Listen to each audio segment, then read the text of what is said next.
मुनव्वर सुल्ताना एक भारतीय सिनेमा अभिनेत्री थी जिन्होंने हिंदी फिल्मों में अभिनय किया। उन्हें नूरजहां, स्वर्णलता और रागिनी के साथ 1940 के दशक के अंत से 1950 के दशक की शुरुआत की लोकप्रिय अभिनेत्रियों में से एक माना जाता है। उनकी खासियत एक निस्वार्थ महिला की भूमिका निभाना था, जो अपने पति और परिवार द्वारा किए गए कठोर व्यवहार को सहन करती है, लेकिन जो अंततः अपने पति को घर वापस ले आती है।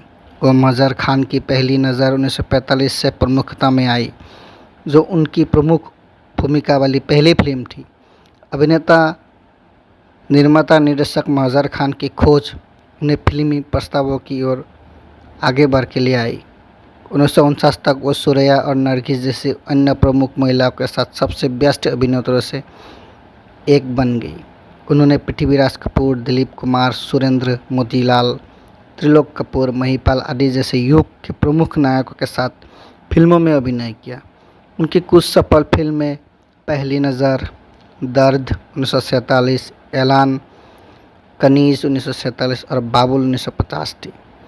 पारंपरिक जीवन की बात करें तो मुनव्वर सुल्ताना का जन्म 8 नवंबर 1924 को लाहौर, पंजाब, ब्रिटिश भारत में एक सख्त पंजाबी मुस्लिम परिवार में हुआ था। मुनव्वर का जन्म पाकिस्तानी गायक मुनव्वर सुल्ताना के जन्म के दिन ही हुआ था और उनका नाम भी वही है, लेकिन दोनों के आपस में कोई रिश्ता नहीं है।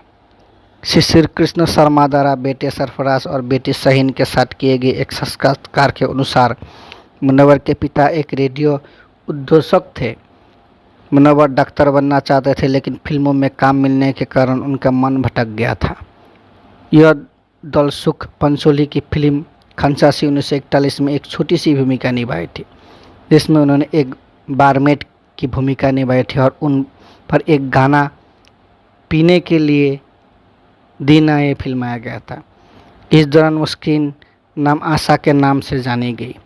पटेल के अनुसार मुनव्वर 1945 में अभिनेता निर्देशक मज़हर खान की सौजन्य से लाहौर से बॉम्बे आई। वो अपनी फिल्म पहली नज़र से लोकप्रिय हुई, एक भूमिका जो उन्होंने कहा उनकी पसंदीदा में से एक थी।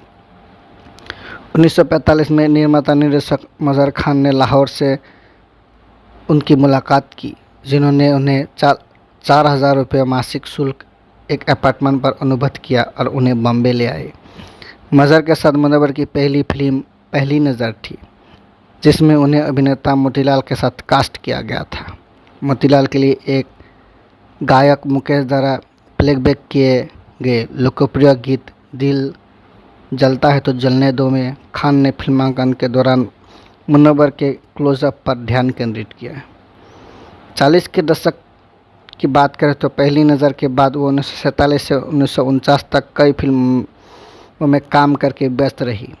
बाबूराव पटेल ने सिने पत्रिका फिल्म इंडिया 1949 में लिखा कि वो सुरैया और नरगिस के साथ सबसे ज़्यादा काम करने वाली अभिनेत्रियों में से एक थी।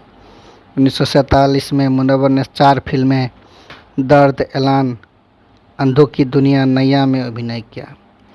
दर्द का निर्देशन अब्दुल रशीद करदार ने करदार प्रोडक्शन के तहत किया था। फिल्म में कई बार सितारा नहीं होने के बावजूद यह बॉक्स ऑफिस पर एक आश्चर्यजनक संगीतमय हिट साबित हुई। फिल्म के नायक करदार के भाई नुसरत करदार थे, जब सुरैया ने दूसरी भूमिका निभाई थी, जिसमें मुनव्वर सुल्ताना मुख्य नायिका थी। मुनव्वर ने नुसरत की खोज उमा देवी द्वारा उनके लिए आवाज़ दिए गए 3 गीतों के लिए लिप सिंक किया। अफसाना लिख रही हूँ गीत एक बड़ी सफलता बन गया। ऐलान ने मुनव्वर के लिए सकारात्मक समीक्षा प्राप्त की। एक मुस्लिम सामाजिक फिल्म को शिक्षा की आवश्यकता के प्रति प्रगतिशील दृष्टिकोण के लिए सराहा गया। वर्ष 1948 में मुनव्वर ने 4 और फिल्मों में काम किया। पराई आग का निर्माण ग्रेट इंडिया पिक्चर ने किया था और इसका निर्देशन नजम नकवी ने किया था। इस फिल्म में मुनव्वर के साथ मधुबाला और उल्लास थे। सोना गोल्ड मज़हर खान द्वारा उनके मज़हर आर्ट्स प्रोडक्शन के लिए निर्देशित एक और फिल्म थी। मजबूर बॉम्बे तक इसका निर्माण था, जिसका निर्देशन नज़ीर अजमेरी ने किया था। इसमें मुनव्वर के साथ श्याम थे और गुलाम हैदर का संगीत था। हिमांशु राय की मृत्यु के बाद बॉम्बे टॉकीज में कई बदलाव हुए और एस मुखर्जी के साथ देविका रानी की साझेदारी ने कई बॉक्स ऑफिस हिट फिल्में दी। पहले मुखर्जी और फिर देविका रानी के बॉम्बे टॉकीज के निर्माण प्रमुख पद से चले जाने के बाद अशोक कुमार और एस बासा बॉम्बे टॉकीज में लौट आए। इस फिल्म में मुनव्वर ने श्याम के साथ हिट जोड़ी बनाई, जबकि गुलाम हैदर के संगीत निर्देशन में लता मंगेशकर प्रमुखता में आई। मेरी कहानी का निर्देशन कैमरामैन के मिश्र ने किया था और super team federal production Bombay के लिए शराब द्वारा निर्मित किया गया था। इस फिल्म में मुनव्वर और मधुबाला के साथ सुरेंद्र भी थे। यह एक कॉमेडी ऑफ एरर है जिसमें नायक दोहरी भूमिका में है, जिसमें गलत पहचान होती है। 1949 मुनव्वर का सबसे व्यस्त वर्ष था, जिसमें 7 फिल्में रिलीज हुई। दिल की दुनिया का निर्देशन मजर खान ने अपने नोबेल आर्ट्स प्रोडक्शन के लिए किया था। इसमें मुनव्वर के साथ गीता बाली और मजहर ने सह अभिनय किया। मुनव्वर, मजहर और गीता बाली के अच्छे अभिनय के साथ साथ फिल्म को इसकी बहुमुखी प्रतिभा और अच्छी तरह से संतुलित उत्पादन मूल्यों के लिए सराहा गया। दावा किया गया कि फिल्म ने बॉक्स ऑफिस पर अच्छा प्रदर्शन किया। उस साल उनकी स्टैंड आउट फिल्म कनीज थी, जिसे कृष्ण कुमार ने कारवा पिक्चर के लिए निर्देशित किया था। एक मुस्लिम सामाजिक फिल्म जिसमें मुनव्वर के साथ श्याम और कुलदीप कौर थे। उन्होंने एक पीड़ित महिला की भूमिका निभाई जिसका पति एक भटके हुए पति से विवाहित है, जो अंततः उनके पास लौट आता है। इसे उनकी सर्वश्रेष्ठ भूमिकाओं में से एक बताया गया। 1950 के दशक में रिलीज हुई उनकी 4 फिल्में में से मुनव्वर की सबसे उल्लेखनीय फिल्म बाबुल पिता का घर थी। इस प्रेम त्रिकोण में उन्होंने दिलीप कुमार, नरगिस के साथ अभिनय किया। एस.यू. सनी द्वारा निर्देशित, संगीत नौशाद द्वारा रचित था। यह फिल्म बॉक्स ऑफिस पर एक बड़ी सफलता थी। उन्होंने 1956 तक कुछ और फिल्मों में अभिनय किया, जिसमें जल्लाद उनकी आखिरी फिल्म थी। व्यक्तिगत जीवन की बात करें तो फिल्मों में काम करने के दौरान मुनव्वर की मुलाकात शरीफ अली से हुई, जो एक अमीर व्यवसायी थे और फिल्म सेट के लिए फर्नीचर आपूर्ति करते थे। उन्होंने मुनव्वर सुल्ताना अभिनीत 2 फिल्मों का वित्तपोषण और निर्माण किया था, जिनके नाम थे मेरी कहानी और प्यार की मंजिल।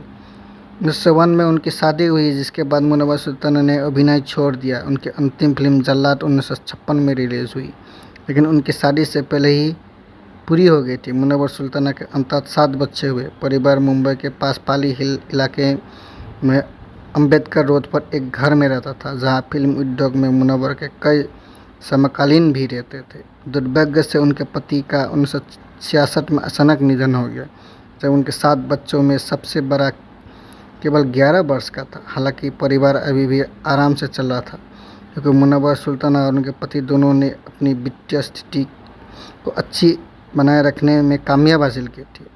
अपने जीवन के अंतिम 8 वर्षों में वो अल्जाइमर रोग से पीड़ित रही। 15 सितंबर 2007 को 82 वर्ष की आयु में अपने घर पर उनकी शांतिपूर्वक मृत्यु हुई।